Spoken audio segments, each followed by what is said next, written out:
Hello, everyone, and welcome back to Let's Eat. We are sitting down for another episode of Let's Eat Family Dinner today, and I have to be completely honest. I recorded this episode last week. I recorded it last week, and it was 52 minutes long, and it was a good one, of course. And I decided just not to save it on GarageBand. My issue is when I not that you need to know all this, but I'm going to tell you. I export my episodes to Apple Music and then I use that file to upload it to my platform. And as I've shared before, maybe I haven't, but I am now. I am chronically without storage on my phone. I just never have on my phone, but yes, on my laptop too. And so to have the GarageBand file and the iTunes file, it's silly. I'm never going to reuse the GarageBand file. I'm probably never going to use the Apple Music file. I do like to have it just as a safety thing, but I thought I had exported it and I remember thinking, "Oh, I exported it. It's all good. It's in Apple Music." And for whatever reason, it was not in Apple Music and I lost it all. Completely gone. Not even like a fraction of the episode was left. It was just gone. Usually I just hit don't save because it's exported and I'm never going to go back and edit it. And like I said, I'm always, always, always out of storage. So I end up going and deleting all of these documents that I'm just not using. And I was like, I'm going to get ahead of this here by just deleting it now. And I made a big mistake. So we are back for round 2 of family dinner. I had planned to release a bonus episode last week because I tend to release a bonus episode every month, but that was not going to happen. And I really tried to get myself in the game on Wednesday to sit down and re-record it, but I just simply could not do it. I was like, I have no motivation to do this right now, and I'm not going to force myself to do it. So now I feel like there's been some time between my mistake and my last recording and now, and I feel like a little bit more ready to return to this topic and dive into it again.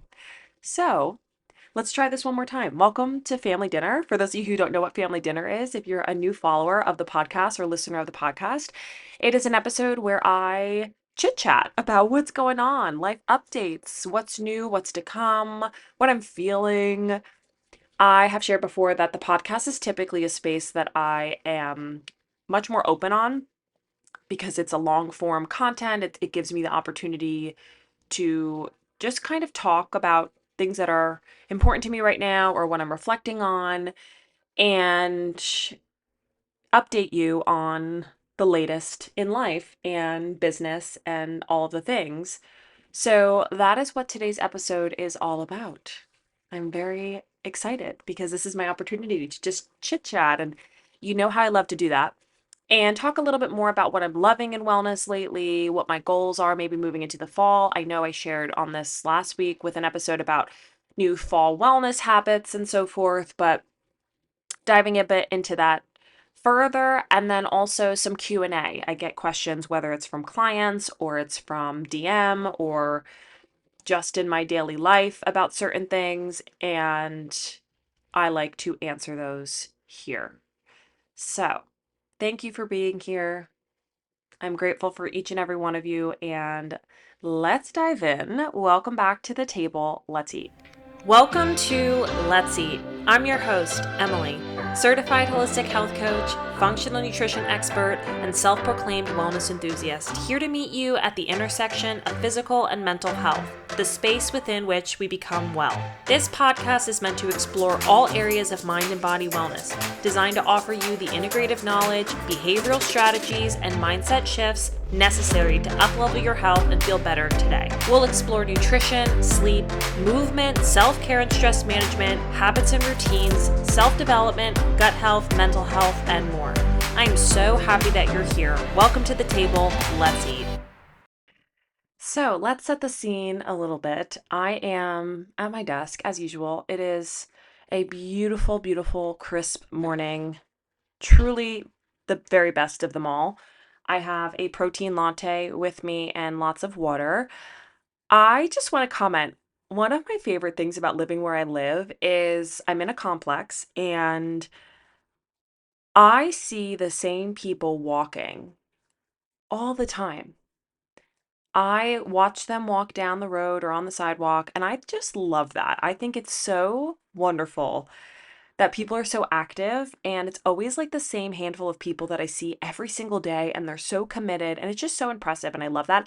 I've never lived in a spot that there were walkers. I think about like where I grew up, it was a quiet street, so rarely did I see people walking down the street. And living with my dad, we were set off of the road, so couldn't even see the road. But here I get to watch everyone walk by. Tallow loves it too. And it's just so nice and so inspiring to see people walking. And some of these people are in their like 60s and 70s, 7-year old, and they're out here walking and doing their thing. So good for them. And I actually made a comment to two women who walk, and they are walkers and yappers, these women. And it's so quiet in my neighborhood, so you can hear them coming from a mile away, especially when I'm sitting out on the deck.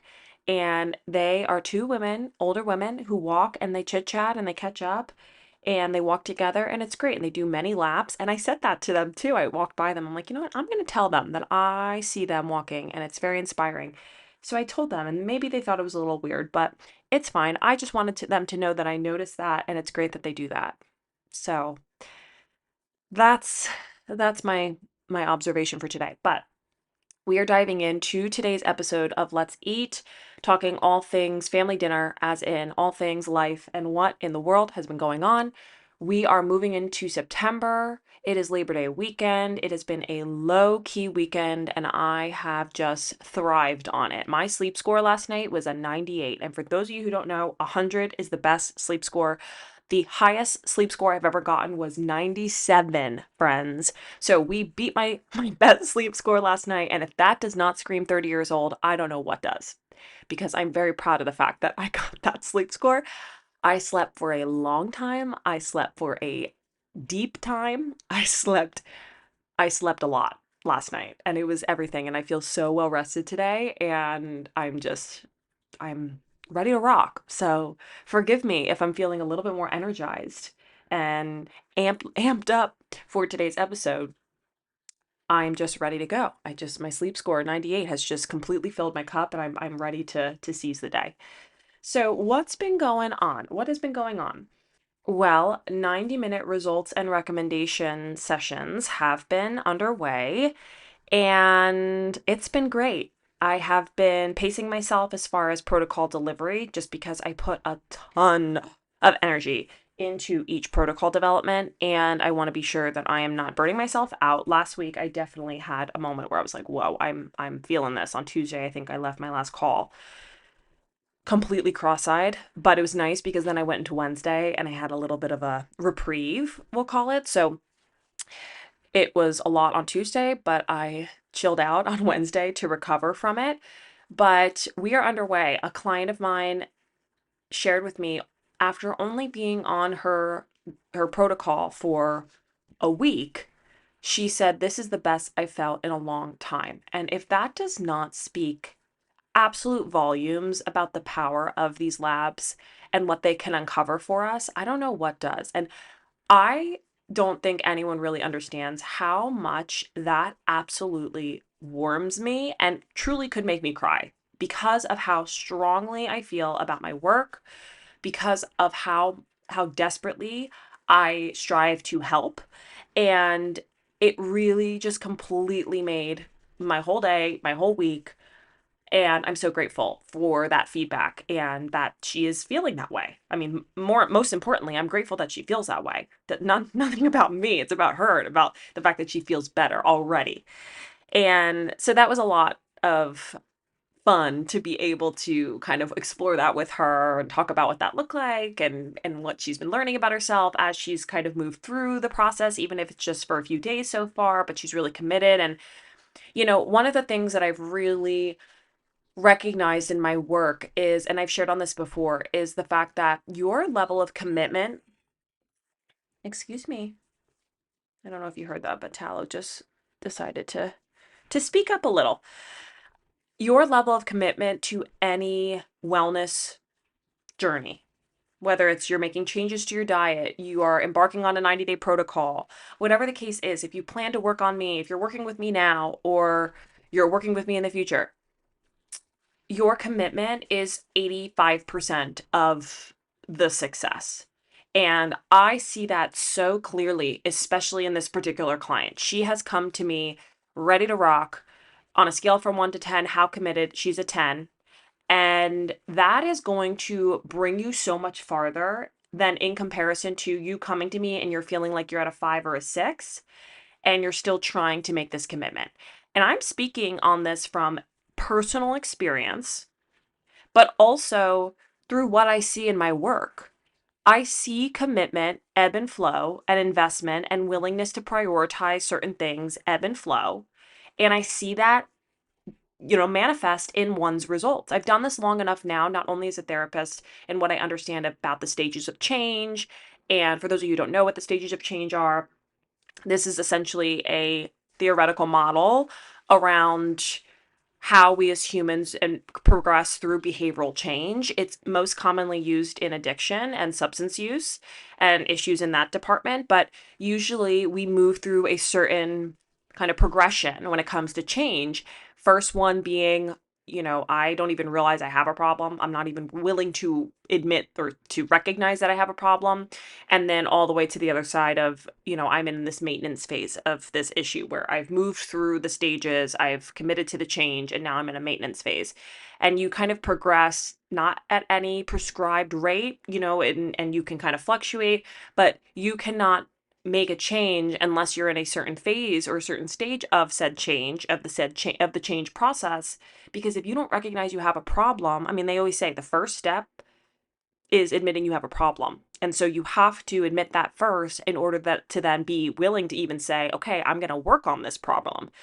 And that's essentially what happens here. I use that just so that there can be this understanding of, if you're not recognizing there's a problem, or if you're not willing to make an investment in said problem, then there's no use in trying to start this journey, because you have to be ready to make the change and commit to the lifestyle that it's going to require in order to see a change, in order to feel better.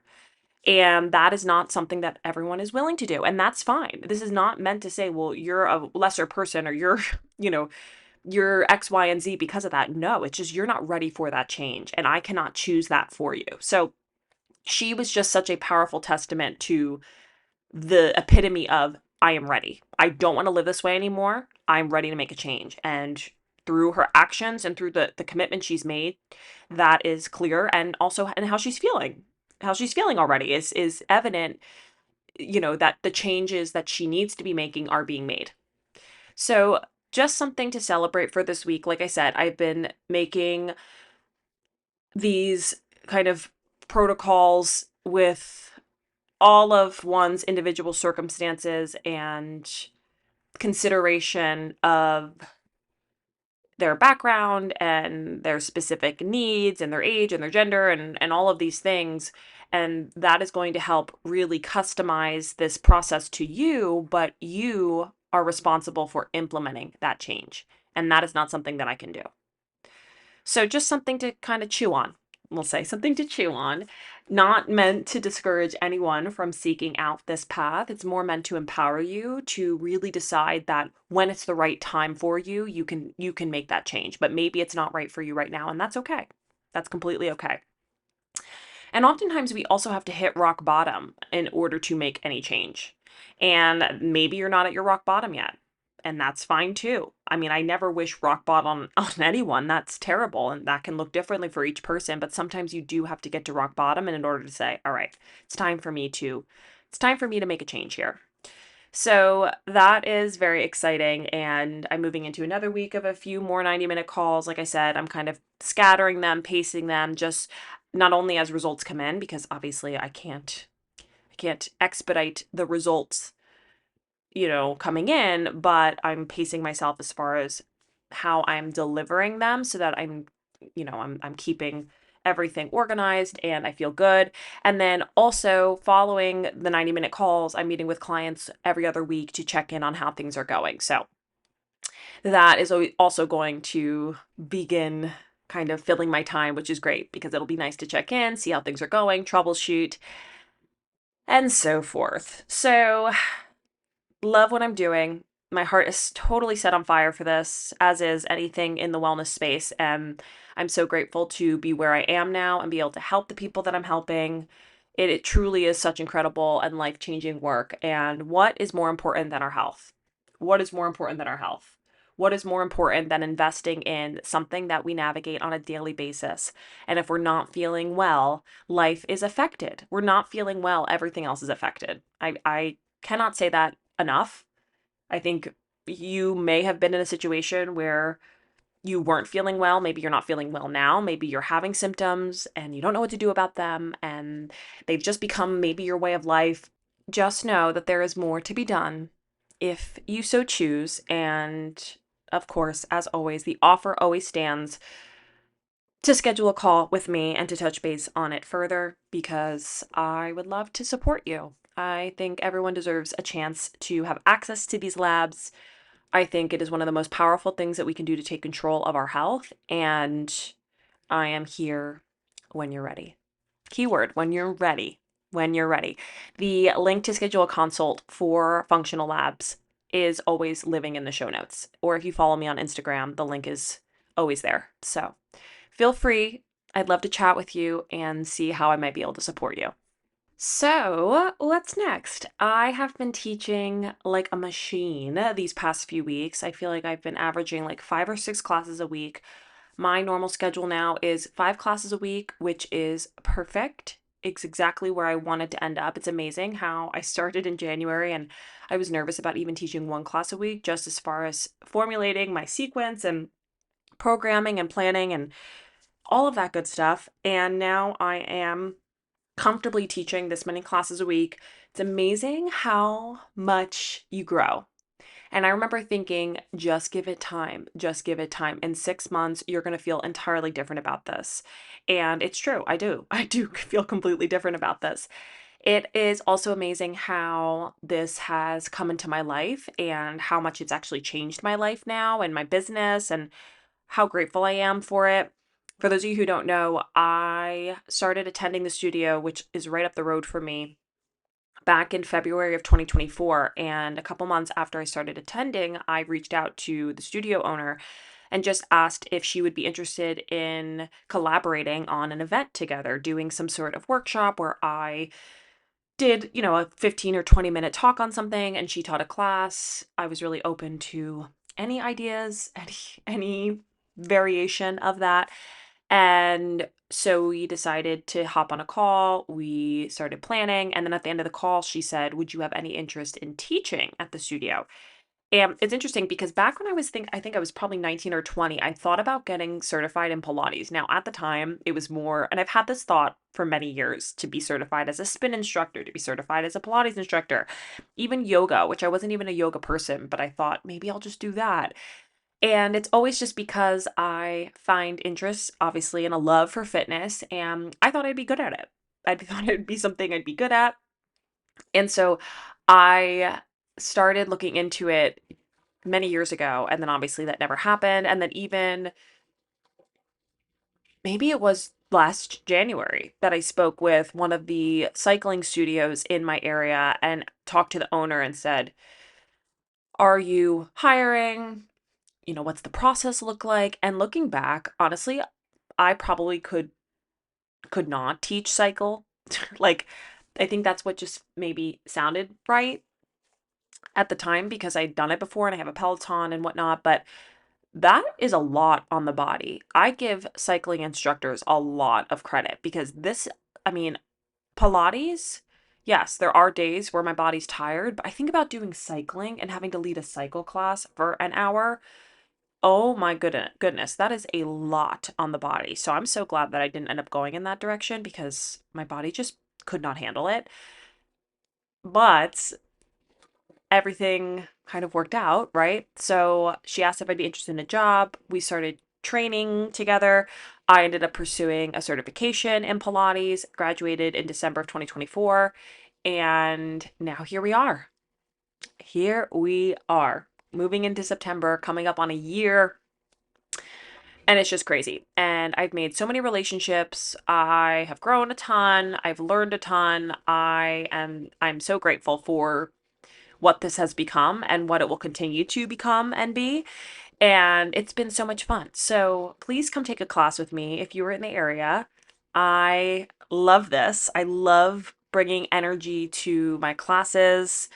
I love inspiring people and motivating people to move their bodies.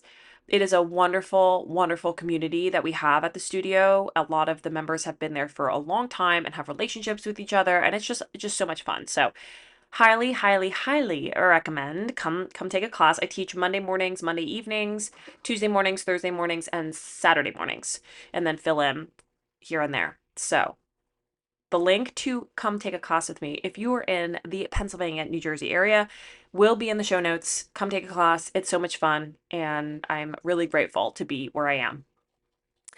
Next, I am going to be pulling back on another shift at the restaurant in a couple weeks. I, for those of you who don't know, have been bartending for 12 years. Yes, 12. 12 years. I started bartending when I was 18 going on 19, and I have been at the same spot for 12 years. Those of you who are listening, you maybe have been to said spot. Maybe you're not from the area, so maybe that's not the case. And it has changed my life. I will say that without hesitation. I mean, I have become a different person as a result of my work there, just because of the people I've met, the relationships I've had, the opportunities I've gotten. I mean, I think I'm largely the person I am today because of the responsibility, I guess, like, or like, I don't know. I consider myself a very outgoing person, and I could talk to anyone. Like, I talk to those women on the street, just to just tell them I notice them. I love that about myself. I really do. I love that I am able to talk to people. I love that I'm good at it. I love that I have this, this is a part of who I am. I just love that. And I think it's helped me a ton in the work I do now and cultivating relationships with people, not only my clients, but I'm just very proud of that part of who I am. And I wonder how much of that part of my personality is due to the fact that I started in the restaurant industry when I was 14 years old. So I was I was very young, and I was forced to kind of become someone who was able to work with people. That was just, I mean, at 14, that's a young age. The reason I got a job at 14 was because we knew the owners of the restaurant that I worked at. And so I started as a bus girl there. My sister was a server there, and I worked as a bus girl. I think I made $20 a shift. I think it was $20 a shift. Oh my God, was it $20 a shift? I think it was $20 a shift, and they got tipped out by the servers. So at 14, listen, 14, I was making money, okay? I was making money. Then I graduated to server at 15, and since then I've been in the industry. So let's do the math here. I'm going to be 31 this year, and I started at 14. So I've been in this industry for a long, long time. And I honestly don't know if I'll ever not be in the industry. I say I don't want to be in the industry forever, but I feel like I'm just meant to be in it to some extent. Anyways, I started serving, and then I applied as a server at this restaurant, and I started as a server. I had no plans to become a bartender. I had no knowledge of bartending. I knew nothing. And the owners of the restaurant had said to me, in a few years when you're 21, we'll train you and you'll go behind the bar. You'll be good behind the bar, but for right now, you're 18. We'll keep you as a server. And then a couple weeks later, I got a text that said, "Do you want to come in and train to bartend?" And I said, "Okay." If you really want me to. I really don't want to, but okay. So that's what I did. A couple weeks later, I went in. I just turned 19. I started bartending, didn't know a single thing, couldn't tell you the difference between a red wine and a white wine. I could not tell you anything. And here we are, 12 years later. And it literally has shaped me in a lot of different ways. I mean, I spent my whole 20s there. It put me through undergrad, it put me through grad school. Boy, it has become a massive part of my life. However, I have also gotten to a point now in life where my life has changed and things have become more of a priority for me, obviously, my work. And, I've kind of pulled back and I'm going to continue to pull back. So, in a couple weeks, I will no longer be working on Fridays at the restaurant and I will be working there Thursdays and picking up. And that is a big life change for me. Honestly, I feel like it sounds I mean, I don't know if it sounds dramatic, but it is a little emotional for me. And I just have a really, really hard time with change, and change is really healthy. And I know that. I heard something yesterday that said we are addicted to comfort, or comfort is the most addicting drug. And I could not agree with that statement more. But we also know that being in comfort zones, we don't grow in comfort zones. And that is something I have to remind myself a ton, a ton, a ton, a ton in all areas of my life, that we do not grow in comfort zones. And I am all about growth. And so, in order for me to grow as a person, as a business owner, I have to step out of comfort in order to do that. So this is me stepping out of comfort. And I'm excited to have more time. I did step back from Saturdays in the spring, and that was the best thing I ever did. I swear that was the best thing I ever did. I mean, just getting my more time back, being able to have my Saturdays, to feel like I'm a human being and to be able to do things on Saturday. Like, I get to have just another day to either clean, or I mean, now I'm still working Saturdays. I'm teaching classes or I'm seeing clients or whatever the case is. But at the very least, it gives me more space. And I shared on this back in December, which is very sad because I shared on this back in December about, wanting to have more time to spend with Lou, or to live my life. And I think I've done a good job at kind of honoring that intention that I had set for myself moving into 30 and then also moving into the new year. The perks of being a December baby is you get to make New Year's resolutions and you turn a new age. So you get to make new age resolutions. And you know me, I am a I am a goal-oriented fiend. I love setting goals. I set goals for, like, okay, what am I going to do in the next hour? That is how much I love focusing on goals. So ambitious is my greatest trait. Ambition is my greatest trait, and I think it's also sometimes my downfall, but I set that goal for myself back in December because I wanted to just start living my life more. I have just been so consumed by work and work and work and work and work. And I don't live my life the way that I want to as much. And that means going out and having fun and doing things and taking time off and stepping away from my computer and all of that. And I've shared on this bits and pieces on this. I even shared on this as being a summer goal of mine, and how successful was I at that? Not as successful as I want to be. And I also shared on that being a goal, I think, for the fall. And so it's a constant work in progress. I just love my work so much and I'm trying to get to a place, but I also need to not forget that the journey is just as important, and that taking time for me and to be Emily and to spend time with friends and all that is just as important. So that said, I am pulling back here in an area that is due for that, for that. It's due for me to do that. And now this will allow me more time to put energy into my business, but then also meet that energy with time off and time to just breathe and go and do, and even go out, see my nieces or go with my moms or whatever, right? Just making time for all the things that really matter. So that is, I think, my most vulnerable. I don't want to say confession necessarily, but it's definitely an area that I struggle with because I just like to work and I like to do what I do. And that's great. And I think it's going to bring me a lot of places in life, and it's going to allow me to really commit to my clients because that is my priority. But your girl needs to also commit to herself and prioritize herself. And that is important too. So that is on my radar for the next several months. Next, how did we get here? Where are we? I'm trying to now mentally regroup. Oh, okay. So pulling back on the restaurant. So that is coming in a couple weeks.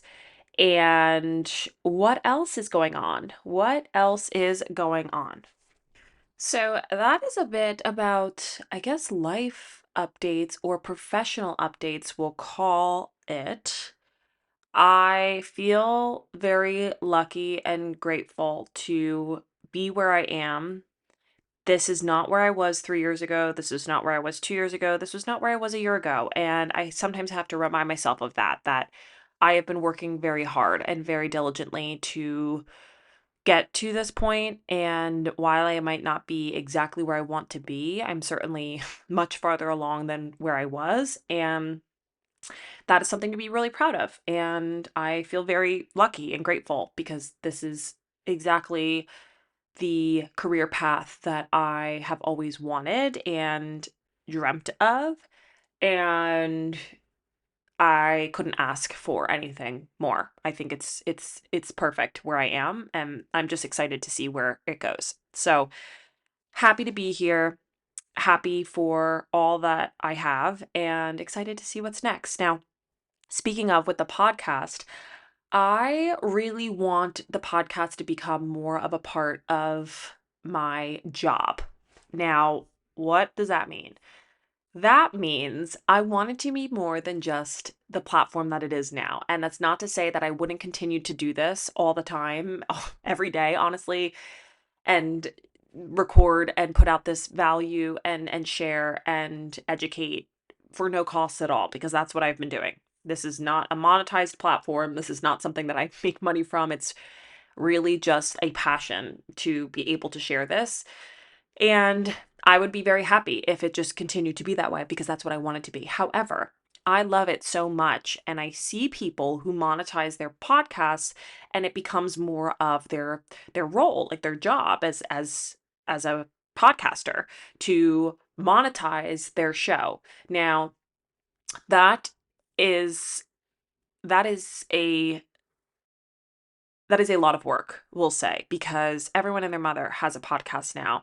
And you have to get to a certain level where you're able to do that. But that is definitely a focus of mine moving into the fall and especially into 2026 is starting to figure out how to make that more of my I keep saying job, but I don't like that term. Like just making it more of like creating it as an income stream, right? And I share this, like I said, I would do this no matter what, no matter if I made $0 from it for the rest of my life. I love this so much, but there is a possibility where that can be something that is possible. And I want this to become more of that in my life because I love doing it so much. Whereas while it's something I do consistently, it would just become something that I would invest more energy in, more energy than I already do because of the fact that I would be monetizing it and that would be the goal. So I hope that you're all following me. I don't know if I really care about this, but this is a life update, so I'm sharing.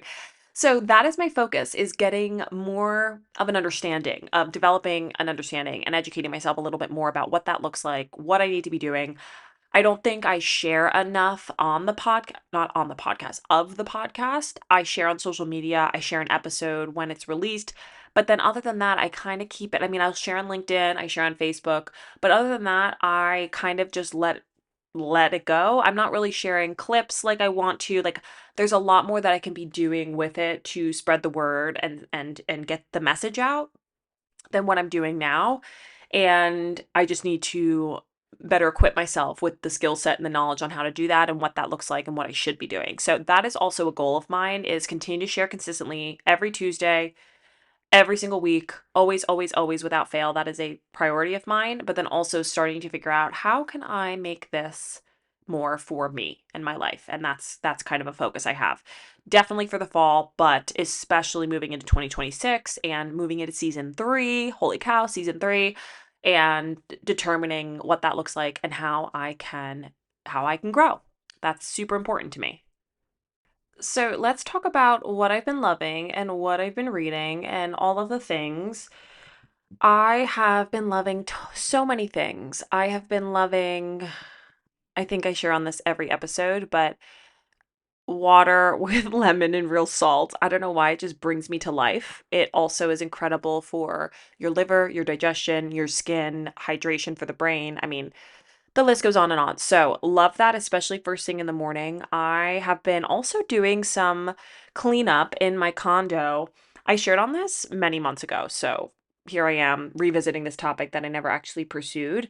But I'm really trying to create more of a home for myself here. I've been here now for over 2 years and I love it and I have no complaints and I'm very happy here and plan to stay here for as long as I can. I mean, obviously one day I would like to buy a house, but as for where I am now, this is good. This is exactly what I need. But I haven't taken the time to really look into decor and, fleshing it out to be something that's more homey and more me.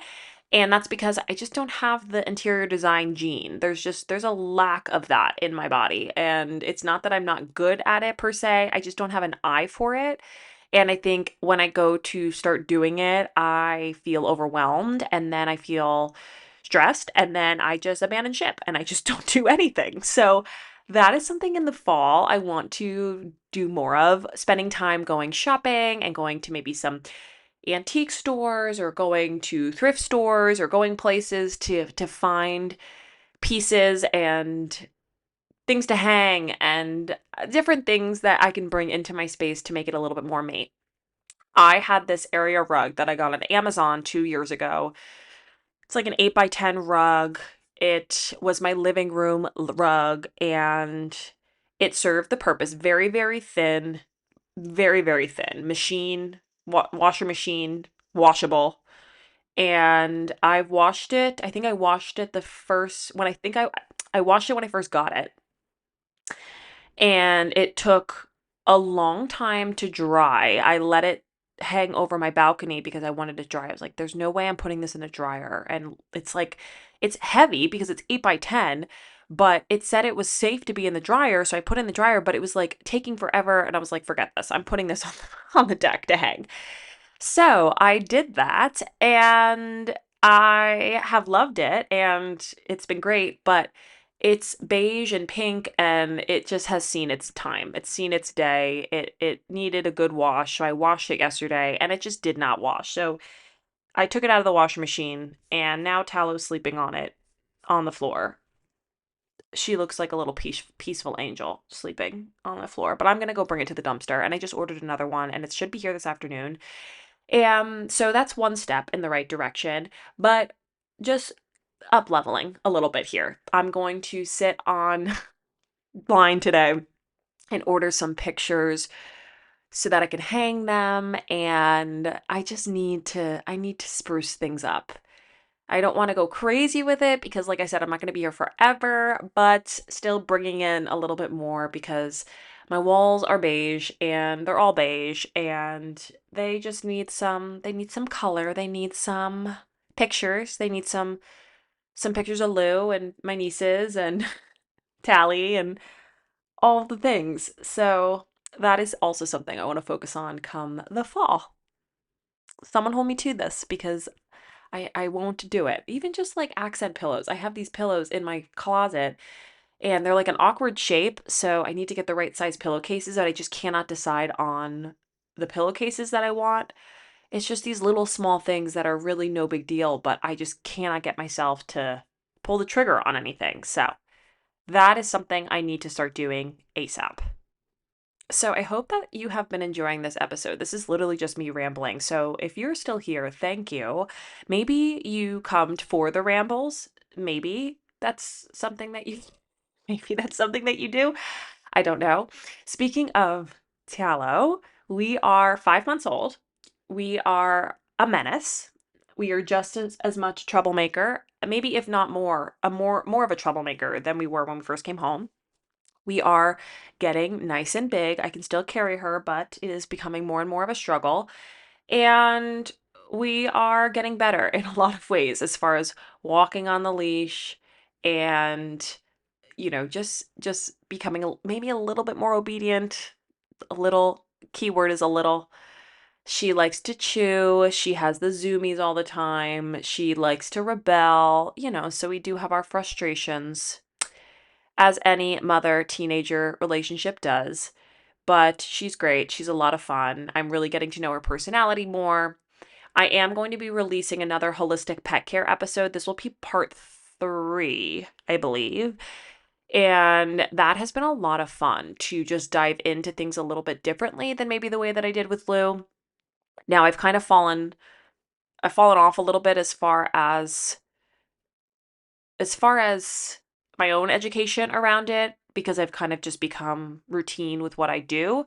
But I do want to talk a little bit more about my plan for spaying her, my plan as far as flea and tick and all of these, preventative measures are, talking a little bit more about vaccines and my plan for that. And, there's just a ton that needs to be decided on, and I need to formulate my own opinions on how I plan to address them and just share very openly about it. I think that's really what it is. I think with dogs, it's a little less controversial than maybe with humans and talking about vaccines and things like that. So we'll cross that bridge when we come to it. But as far as with her, what I'm deciding on as far as how to address her life now moving forward, now that she has all of her puppy vaccines, which obviously that was something I was going to do, and then determining how to proceed best, especially given the fact that she will be 6 months next month. And the vet said, oh, 6 to 8 months, that's when you should get her spayed. And I'm definitely not going to do that.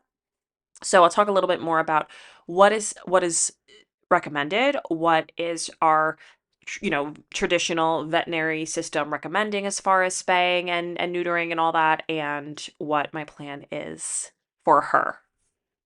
So, what have I been reading? Full transparency, I have been slacking in the reading department, as I have been since I got tallow. It has been really hard for me to sit down and read. Obviously, with my new nervous system, Nourishing the Nervous System series, that's a focus of mine come the fall, giving myself the morning to read a chapter from my book. I've been reading a book about menopause just because this is really important to me, especially in supporting a lot of my clients who are either perimenopausal or postmenopausal. So that has been a focus of mine. So reading on that. There have been some self-development books that I've been reading. I started reading this book, Talk Like TED, which is a book about creating a successful TED Talk, which is a future goal of mine. So that was me manifesting the talk. But I've been actually very, very behaved as far as ordering new books, which now I'm sitting looking at my Amazon thinking, ooh, what can I buy? What books can I buy? Which is a problem. I need to relax. But I see it as a write-off. Okay. I'm continuing my education. It falls on the business because it is going to enhance my work. And why not? Why the heck not? Life is short. Buy the book, right? Life is short. Buy the gosh darn book. But I want to be, and I sound like, oh my God, I'm sitting here saying this, and I've said this how many times this year? How many times this year have I said this? Making more time to read, making more time to read. And maybe you're in the same position where you're saying, I'm going to make more time to do X, and you're not doing it. Okay, so first off, I'm a human being. So please join me in letting us be humans together. And also, this is the reality of making a change. It can be really hard. We can face resistance. And so this is me coming forward and admitting my humanness and saying, yeah, I'm not committing to these goals that I set forth for myself, that I'm literally vocally, like, I'm declaring to an audience, I need to read more, and then coming back with my tail between my legs saying, I have not made time to read more. So forgive me. And I am going to make that a focus moving into September, especially, okay, mark my words, someone hold me accountable to this. Maybe I need to buy a new book to get more excited. I think I'm just like not feeling some of the books that I'm reading, but that is absolutely a goal. Today I'm going to make time to read. Okay, I have no reason not to. I'm going to do that. So, yeah, reading has, like I said, changed my life in a number of ways. And I love reading and I love learning and I love absorbing new information. You just have to be willing to make time for it. And with me, audiobooks are just not necessarily my cup of tea. I guess I should just look into audiobooks because I walk so much, but I like podcasts better when I'm walking. I have a hard time listening to someone narrate unless it's the author. When it's the author, I have an easier time, but I like podcasts much better when I walk. So maybe I just need to get past that and listen to audiobooks while I'm walking. But for now, we're going to stick to the hard copies, and I am going to make time. Okay? That is my September goal, making more time to read. Other things that I've been loving, I have been loving my walks. You all know this. I've been loving Ballerina Farm vanilla protein. I don't stop talking about this, but especially I've been loving it in my coffee. Speaking of coffee, I have become a little bit lax in terms of the quality of coffee that I have been using. I have just kind of fallen victim to using Nespresso pods, which I I know I shouldn't be using them because most conventional coffee that's not organic, that's not mycotoxin treated or tested rather, is not so pure for us. And Nespresso is also in like this aluminum capsule. There's just a number of different things that I have concerns around when it comes to this type of coffee. And then even further, Keurig cups being in the plastic. It's just, there's a spectrum here. And having my Nespresso and having espresso is important to me. And so the convenience factor is just unmatched. Now, manifesting the day that I get to have a full-blown espresso machine in my house. I know Breville makes one that's very popular. I think it's like $800 or $1,000. And truthfully, I would not I would not hesitate making that investment simply because I drink espresso and I would use it every day, multiple times a day probably. So probably should just bite the bullet and go in that direction. But for now, I have been using my Nespresso and it's just so convenient. It's so convenient. I can't argue it, but there's no organic Nespresso pods, at least to my understanding. So if there is, please let me know because at least it's a step up, but I really want to hone in on this and focus on getting better quality pods or finding a coffee that's better quality. Now, there's a bunch of brands, Purity Coffee, King Coffee, lots of brands out there that are high quality. They're just not as convenient to access as getting Nespresso pods from Target or getting them on Amazon. So that is also something I want to kind of tighten ship on moving into the fall, is just focusing a little bit more intentionally about what are the things that I'm having every day and are they the best quality that they can be, and if not, how can I make that adjustment? And that's really what it is just trying to make small adjustments here and things that I'm doing every day. You know how I feel about my coffee. So I want to be sure that I'm choosing the best kind, but at this point in time, it's just the convenience is just so easy to it's just so easy and so convenient, and sometimes that gets in the way, you know? So, and speaking of coffee even further, I am going to be doing like a pumpkin spice latte soon on Instagram and some pumpkin creamer and focusing a lot on pumpkin coffee just so that you are not tempted to go to Starbucks and buy an 70-gram sugared pumpkin spice latte, and instead you make your own without refined sugar and feel much better while doing so. So now let's transition into some Q&A. I got a question on Instagram the other day, what are my favorite protein powders? So I am definitely more of an animal-based protein person. I was using Be Well by Kelly for many, many months and I still use it. I just ended up trying the Ballerina Farm protein and I really like that. So both of them are great. If you are someone who's sensitive to whey, which is very common, the Ballerina Farm is whey, so I would advise not going in that direction. It is grass-fed whey, or if you're on a protocol that requires you to be dairy-free, which includes my clients, I would say stay away from that because of the obvious. So, Be Well by Kelly is a beef-based protein, so it is a lot of bit different, I guess. Not a little bit, a lot of bit different from what you'd get from like a whey-based protein. But they also have plant-based options. Be Well by Kelly has plant-based. I don't know if I've actually ever used them, but anything she does is magic. She's just incredible and she is big on quality. So her whole brand, I highly recommend. Ballerina Farm, like I said, is a great one. Truvani is a plant-based one that has minimal ingredients. Now, plant-based proteins, I don't want to say I have a problem with. I myself went through many years of choosing plant-based, thinking that animal-based proteins were like the devil.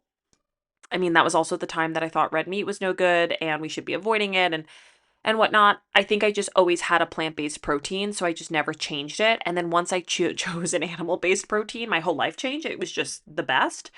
I think I also thought that animal-based proteins meant whey, And I just said, well, I can't have whey. Whey is no good. It's highly processed. And yes, in most cases, it is highly processed. But when you're finding a quality whey, that's a different story.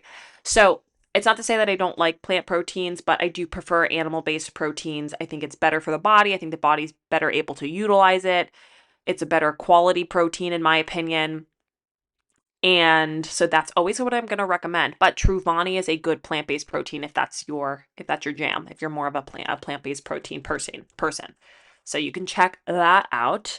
I also had someone ask me, because I shared on Instagram this new research that came out about how red meat used to be connected to cancer and it was carcinogenic. And what's fascinating is I think we're learning more and more about how the research is so skewed. And while the headline might give this blanket statement of, red meat causes cancer, and immediately people see that and they don't even take the time to look at the information in the study, they just abandon ship and say, okay, well, this must be true. When in reality, there's a few things that we're missing here. And I spoke on this in the last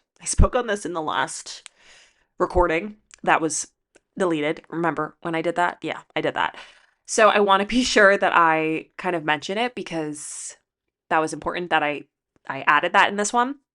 When we look at red meat, and I'm just going to say red meat like a steak, we'll say, and we're looking at red meat coming from a pasture-raised, grass-fed cow that lives a life of pasture feeding and sunshine and freedom and roaming and minimal stress, right?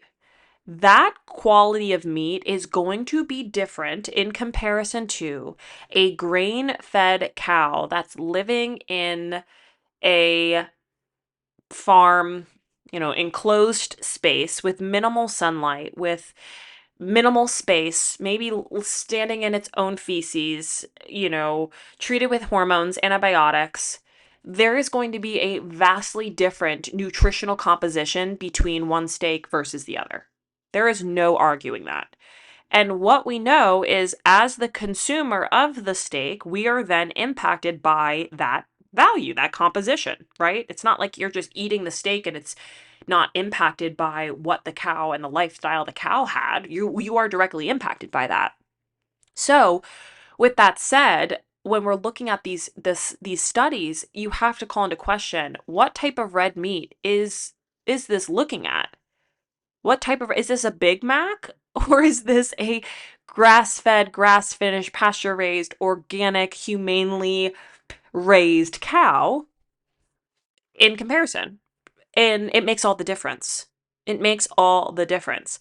So looking at how's the cow raised, what was the quality of life of the cow, and also, the stress and the pieces of the lifestyle that influence that quality, and considering that in the bigger picture. You have to look at these details because there are far too many blanket statements that are being put out about these foods. And I think it's also really confusing for people. Now, it's not, I can't say this is all research.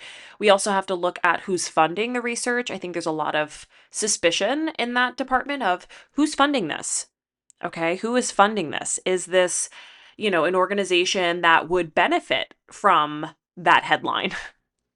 Is it a plant-focused organization that is driving and funding research that's saying red meat is carcinogenic? Consider that. There's a ton of documentaries on this on Netflix. I mean, everywhere talking about just the controversy and the I don't even want to say conspiracy because it's not conspiracy, it's true. If we're looking underneath and saying who is the one who is sharing these results, who's funding these results, it can expose a ton about why would somebody say, oh no, red meat's actually good for you if they're from an organization that's promoting plant-based eating or that's promoting like a plant-based burger or whatever the case is. Obviously, they're not going to do that. They're going to make it so that it supports their product. So very important to consider if you're someone who likes to look into research, but even if you're not, if you see a headline that states whatever it states, please do your due diligence to look deeper into what it's saying. Because the reason I'm sharing this is somebody messaged me and said, so red meat isn't that bad for you? Number one, I really don't like to use that word bad. I think that's a really toxic way of looking at food. But also, yeah, if you're eating only red meat all the time, every day, without anything else, like most carnivore people are doing, that is problematic because we do need a balance. We need fiber. We need other, nutrition that's going to help balance out the whole spectrum. But to demonize red meat, all red meat, hard stop, no good, that is damaging our view of food, and it's also preventing us from reaching for an incredibly nutrient dense source of protein and micronutrition. And that, I think, is what's most important here. Is I firmly believe that red meat is the most nutritious protein that we can eat. That is my belief system. Everyone is entitled to their own belief system. But at the end of the day, think about how many of us, myself included, have avoided it for the reasons that I just shared, or, its connection to heart disease or whatever the case is, simply because we've been told that this is the case, but we haven't taken the time to look deeper. That's really the message here. So that is something I got asked in my direct messages on Instagram.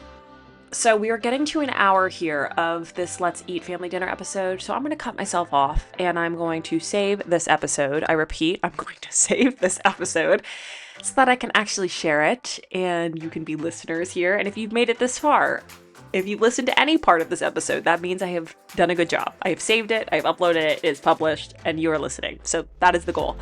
But thank you for tuning in. I say this every episode, but I appreciate you. It means a ton. And when I say a ton, it means everything to me when you share Let's Eat.